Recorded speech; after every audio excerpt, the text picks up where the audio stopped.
Those who knew Heath Ledger personally talk about a warm and loving person, but other times he seemed uneasy with the spotlight of celebrity.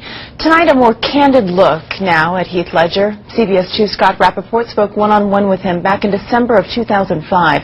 It's an eye-opening interview, especially in light of the tragic loss. Jumpy, fidgety, biting his nails. No, that's cool. I'm glad you're enjoying that. That was the Heath Ledger I found when I sat down with him 2 years ago to talk about his new movie, Casanova. Tell me honestly. So they come to you and say, we'd like you to play the world's greatest lover. Your response? At times, he was almost nonverbal. At other times, rambling. Emotions and it was very taxing and exhausting, and so this became a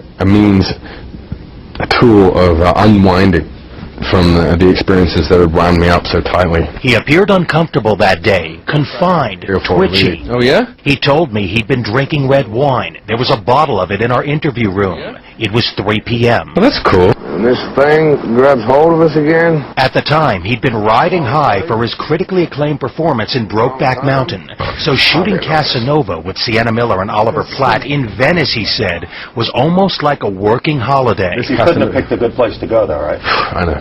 Venice is tough. I can't work under these conditions. An actor at the top of his game with a world of limitless possibilities before him. 2 years before his shocking death. Very nice to meet you. Thank you. Nice to meet you, too. One 5-minute interview, a 5-minute peek into a person's life.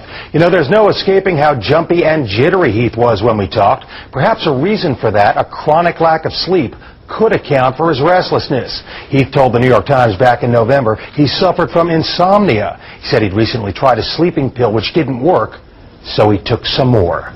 Scott Rappaport, CBS 2.